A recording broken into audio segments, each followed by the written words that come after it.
The last silver quarter in the world felt too light to matter and too cold to ignore. It would not buy Elias Mercer a bed at the hotel. It would not buy him stew, which meant, absurdly, it had to buy him something far harder than either one: a future. He stood outside the stockman's dining room in Red Wash, Colorado territory. 21 years old, coat thinned at the elbows, boots whitened by road dust, and hungry enough that the smell of beef fat drifting through the swinging doors made his mouth ache.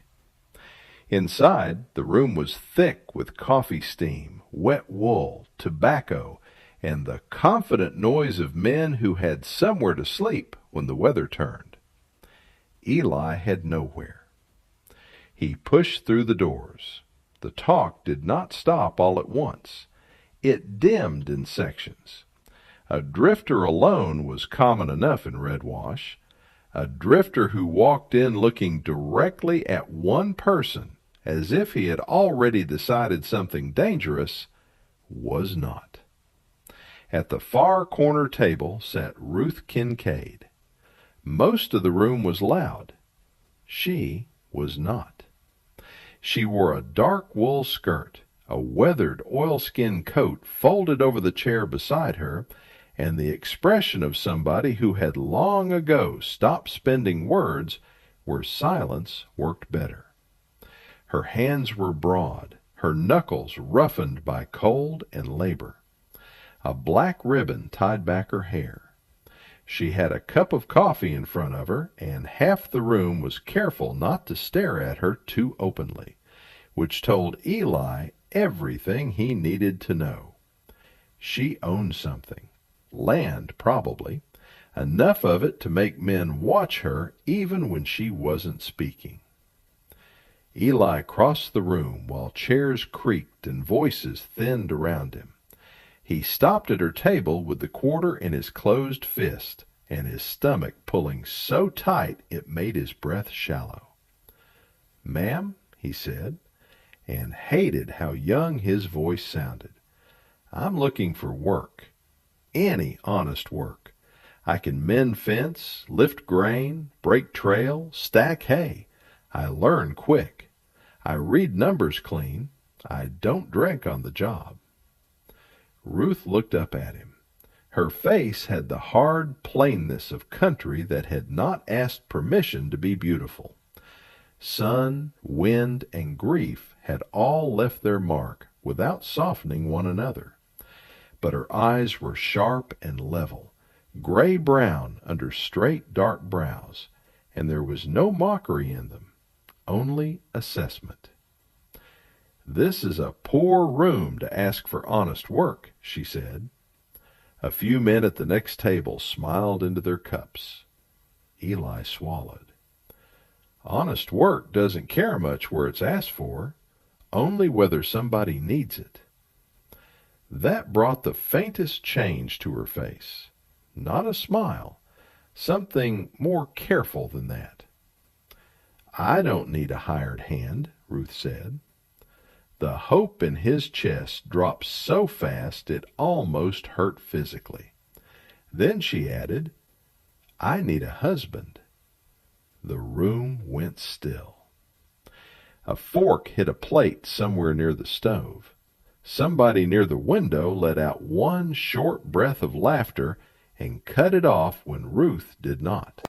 Eli honestly thought for one hot, bewildered second that she was humiliating him for sport. But nothing in her face moved. "It is not a joke," she said. He stood there, quarter pressed into his palm so hard the edge bit skin, and searched her expression for cruelty. He found none. He found fatigue. He found urgency. He found a woman too tired to dress necessity up in softer language. "My husband died 18 months ago," Ruth said. "The Upper Meadow claim goes to proof in June. Men who want that land are waiting for me to fail the occupation requirement. A working household reads stronger to the landlord than a widow standing alone. A husband closes doors that pity never will. She took one sip of coffee and set the cup down. You need food and a roof before nightfall. I need a lawful partner on paper and 2 working hands at lambing. You would have a bed, meals, and a share of whatever the place earns after winter. I would have a household the county has to recognize. Her voice did not waver. Those are the terms. Nothing else is assumed. Every man in the room was listening now. A rancher in a beaver hat leaned back to get a better look at Eli, as if trying to decide whether the fool standing in front of Ruth Kincaid understood that his life had just been split into a before and an after. Eli looked at Ruth, at the stillness in her shoulders, at the iron control in the way she held herself, at the total absence of romance in the offer. A contract, then, not affection, not rescue, an exchange blunt enough to be honest. And what was the alternative? The hotel keeper had already refused him credit. The livery floor was full. Snow sat on the peaks west of town, and the air had that sharp metallic edge that said weather was gathering itself. He opened his hand and looked once at the quarter in his palm. It would not buy him a night. He closed his fingers around it again and lifted his eyes. "I accept your terms," he said. Nobody in the room laughed this time.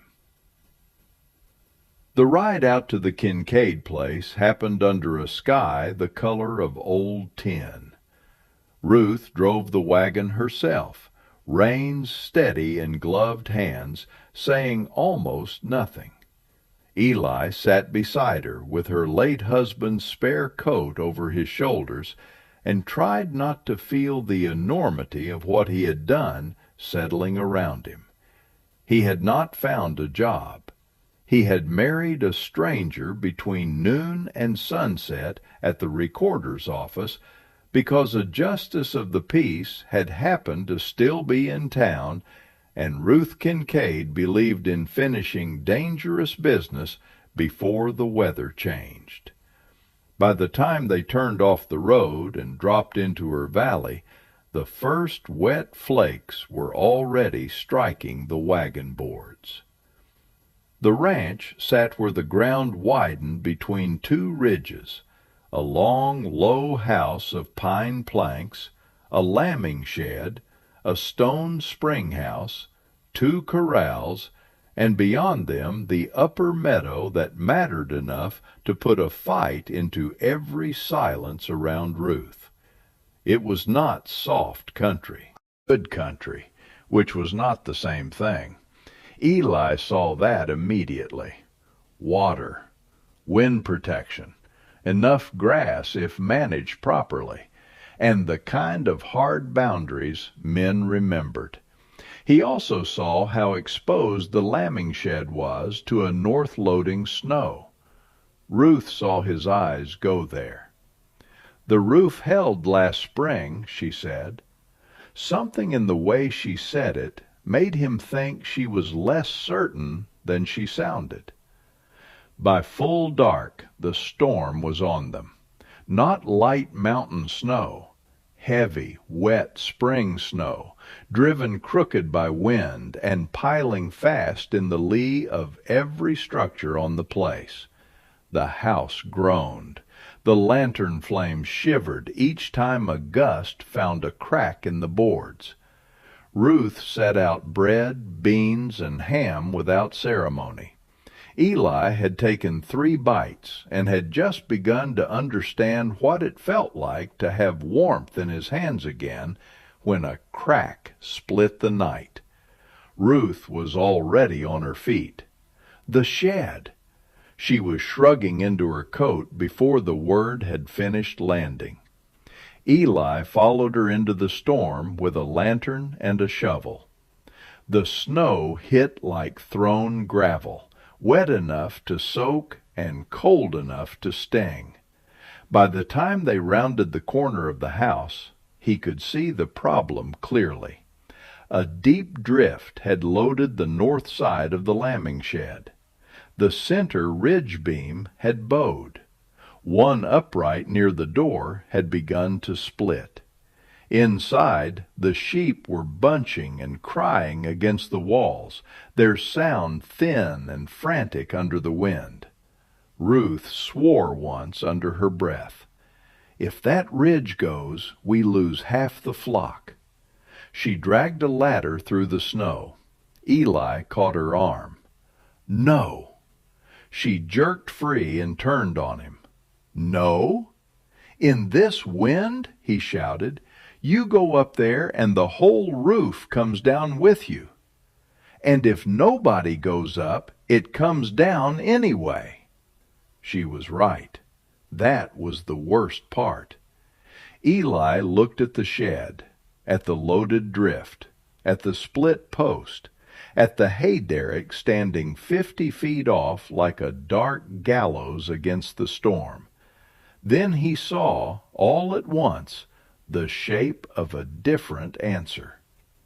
At 17, he had spent one winter hauling ore and feed near Leadville.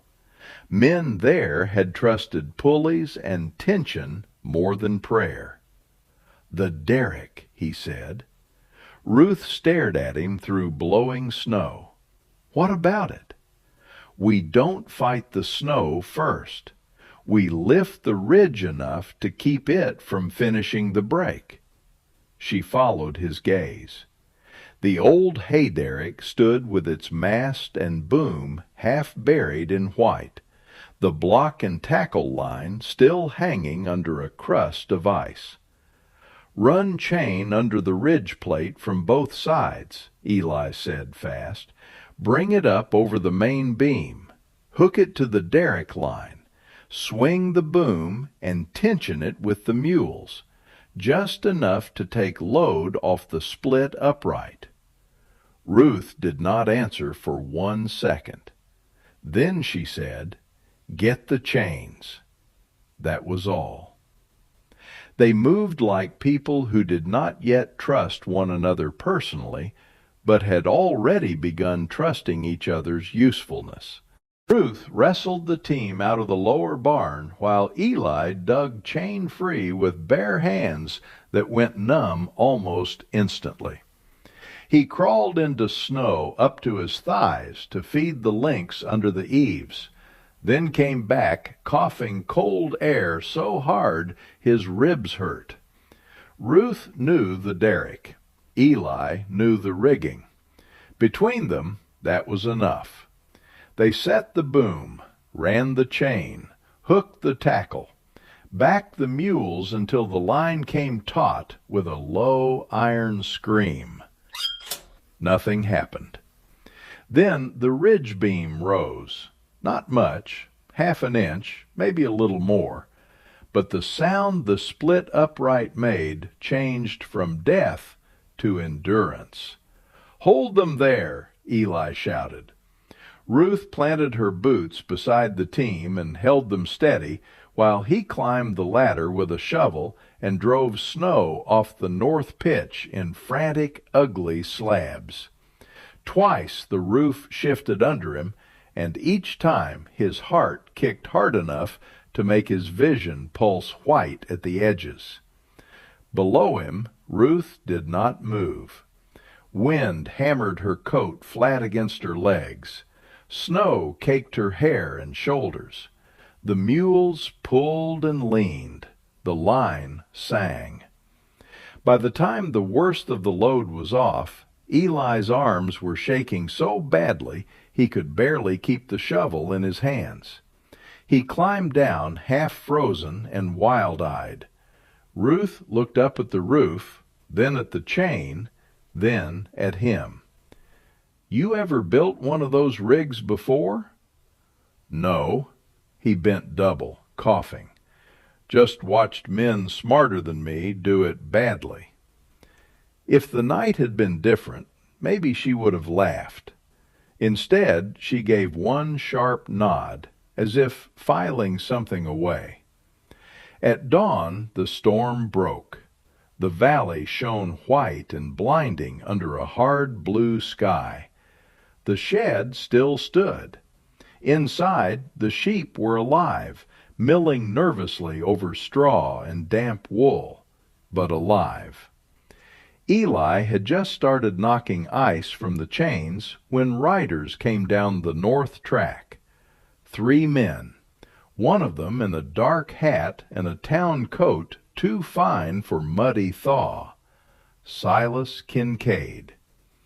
Ruth's expression changed in a way Eli had not yet seen. It did not soften or harden. It closed. Silas reined in at the yard, taking in the chained derrick, the scarred roof, Eli's soaked clothes, and Ruth standing beside him. He smiled without warmth.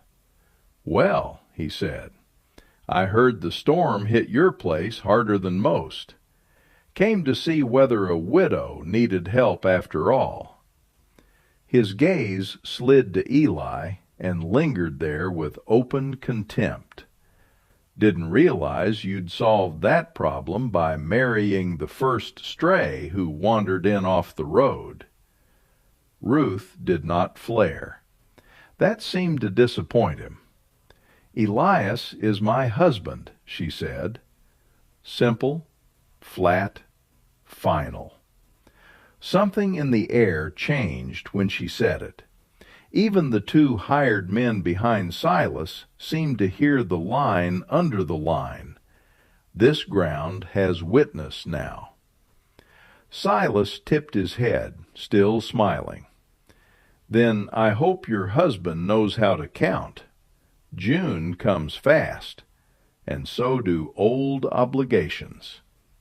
He let that sit just long enough to be heard as a threat, then turned his horse and rode out of the yard. Eli watched him go. What obligations? Ruth kept looking at the track long after the riders disappeared over the rise. "Inside," she said. That evening, after they had slept in shifts and then worked all afternoon setting braces under the lambing shed roof, Ruth unlocked a cedar chest in the corner of the kitchen and took out 3 things: a ledger, a folded note, a small photograph in a tarnished case. She laid all 3 on the table between them while the lamp burned low and steady. "My husband Ben borrowed against the Headgate parcel the year before he died," she said. "Needed feed after a bad season. The spring on that corner is what carries water into the upper meadow. Without it, the claim doesn't hold. The sheep don't either." Eli opened the folded paper carefully. The note had age-soft creases and the blunt, ugly wording of debt documents written by men who preferred leverage to mercy. He read the amount, the due structure, the transfer clause. Then he looked at the ledger. Ruth had recorded every payment herself. Dates, amounts, witness names, even freight charges. At the back of the ledger, tucked into the spine, was the photograph. Ben Kincaid looked younger than grief had probably let him remain for long. Narrow face, serious eyes. One hand resting on a fence rail with the relaxed confidence of somebody who believed the land behind him would keep answering if he kept doing right by it. Ruth saw Eli looking at the picture. "He loved that meadow more honestly than most men love anything," she said quietly. "When he died, Silas started waiting. That's all. just waiting. He figured time would do what force couldn't. Eli looked back down at the ledger. He bought the note last month, and he wants the final payment in June. She shook her head. 24 days. That pulled Eli upright. He shortened it? The transfer clause lets the new holder call the balance if the land is judged insecure.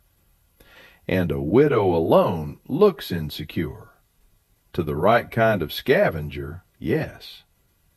Silence held the room for a moment, except for the tick of cooling iron from the stove. Then Eli bent over the ledger again. He read each entry more slowly this time.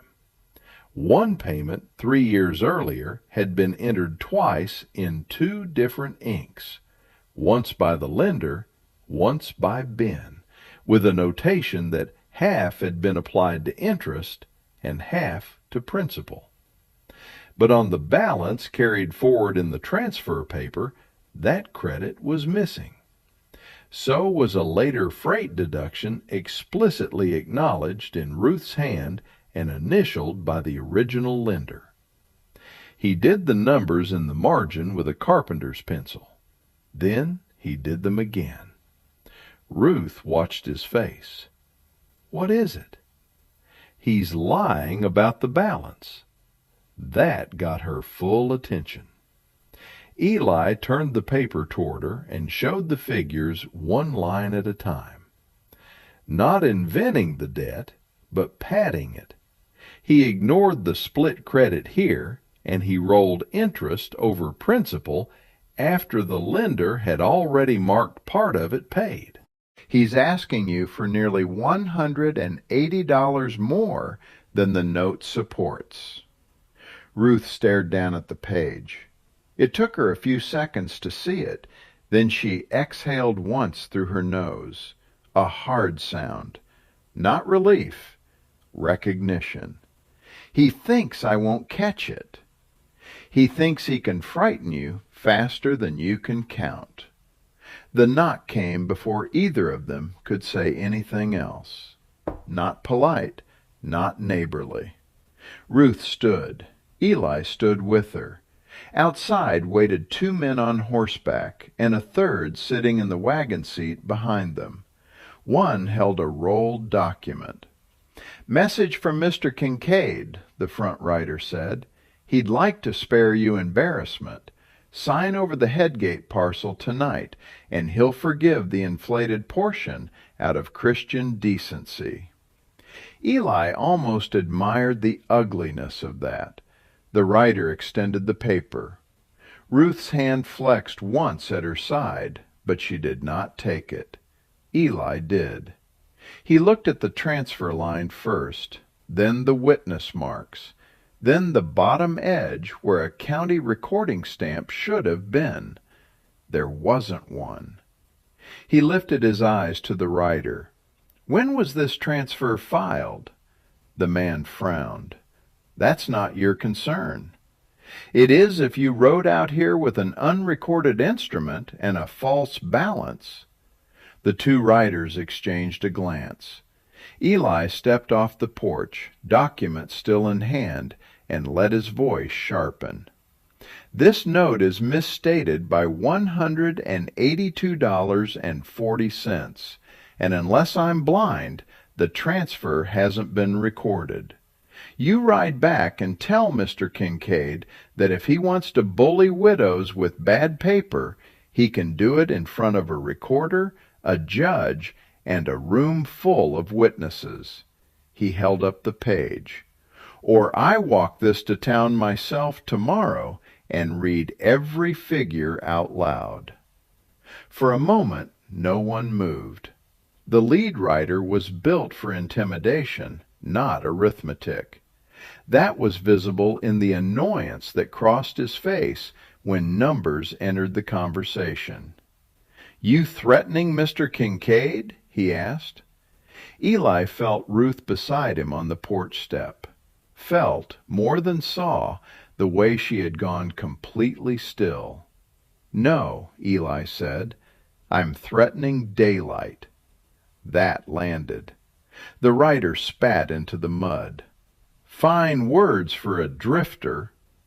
"I'm married into the debt now," Eli said. "That makes me family enough to count." The men looked at each other again, uncertain now, not because they were convinced, but because uncertainty was expensive, and Silas had sent them expecting fear, not resistance with figures attached to it. At last the lead writer snatched the paper back. "You've got very little time," he said. "Then you'd better not waste any more of it here." They rode off. Eli did not breathe properly until the sound of wheels and hooves had faded. Behind him, Ruth said, "Did you know for certain the county stamp should be there?" He looked over his shoulder. "No." That surprised a sound out of her, half laugh, half disbelief. "But I knew they didn't."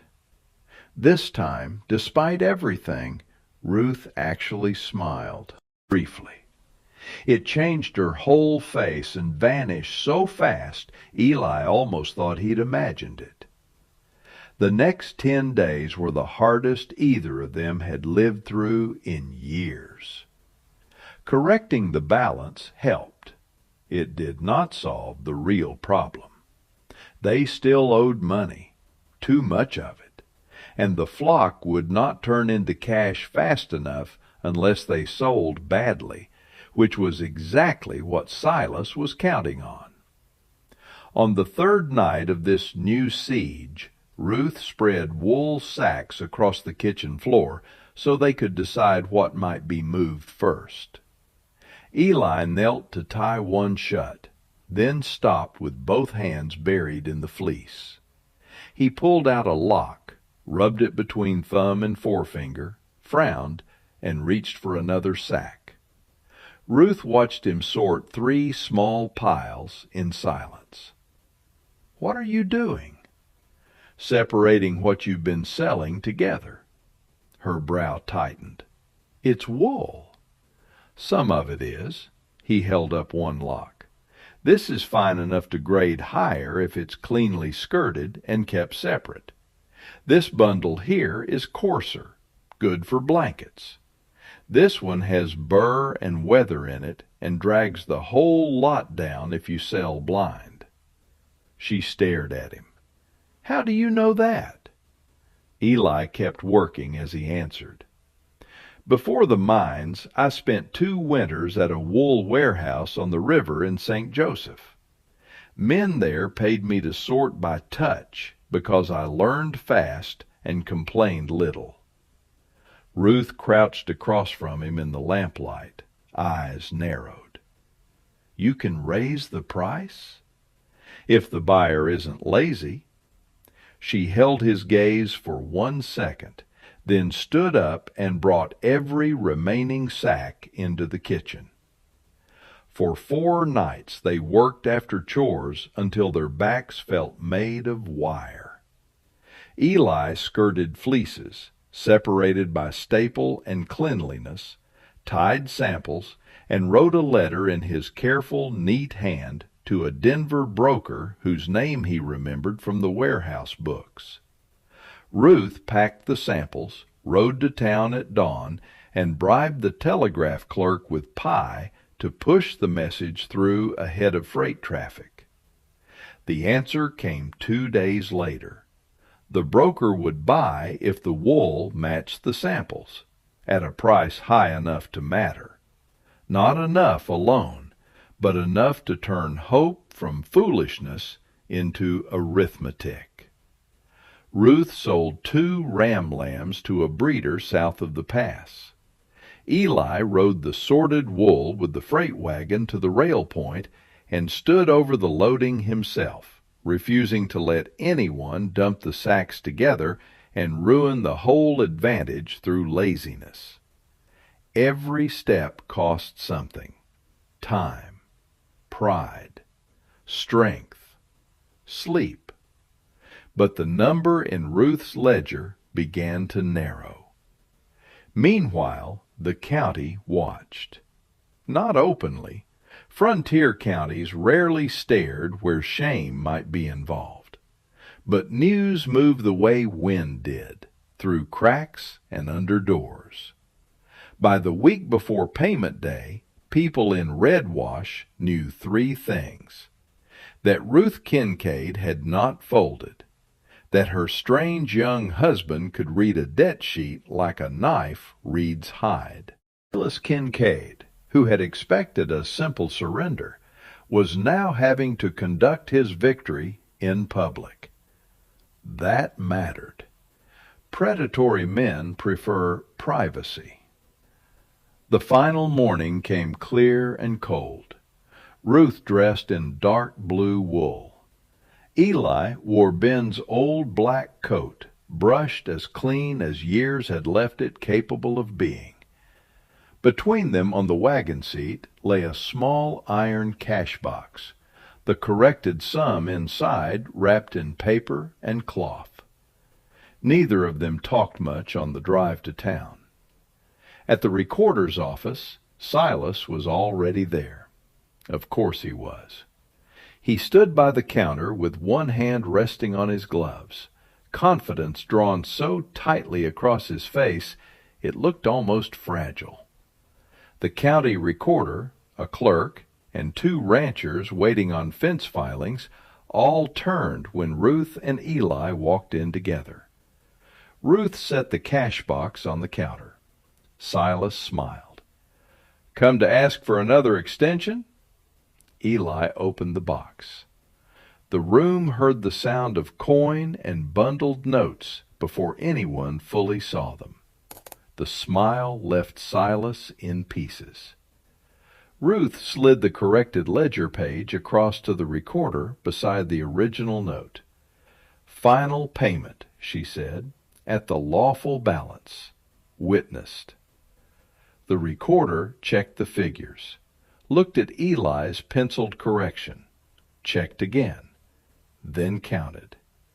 Silas interrupted once, sharply. "That is not the amount due." Eli turned to him. "Then you're welcome to explain the missing credit in front of everyone here." Silas shut his mouth. The recorder finished counting, stamped the receipt, then stamped the release. Paid. The words seemed to strike the room harder than anyone expected. Ruth took the paper first, not greedily, not triumphantly, with the calm care of somebody accepting back something that should never have been endangered in the first place. Silas looked at her, then at Eli. Whatever line he had expected this story to follow had ended in a place he could not speak his way out of. "You've made a mistake," he said quietly. Ruth folded the release and tucked it into her coat. "No," she said, "I corrected one." She turned and walked out. Eli followed her. Outside, the air tasted of thaw and dust. For several seconds they just stood there beside the wagon, the relief too large to pass immediately into speech. Then Ruth laughed once, softly, as if the sound had surprised her on its way out. Eli looked at her. He had seen her tired, angry, cold, resolute, and briefly amused. He had not yet seen her relieved. It made her seem younger. Not young, just less burdened by constant bracing. On the ride home, the valley opened under late light, green beginning to push through the brown in the lower pastures. The lambing shed stood repaired. The spring house roof flashed white where Eli had patched a seam the week before. Nothing about the place looked grand. It looked held. That evening, after chores, they sat on the porch because the weather finally allowed it. The sky went copper over the western ridge. Sheep drifted in the home pasture with the quiet sound of grazing carrying faintly through the cooling air. Ruth reached into the pocket of her apron and took out a small canvas roll tied with blue thread. She held it toward him. Eli untied the thread and spilled the contents into his palm. Silver quarters, a whole small weight of them, bright and cold and impossible. He looked up. Ruth rested her forearms on her knees and watched the valley, not him. "The broker's final settlement came through this afternoon," she said.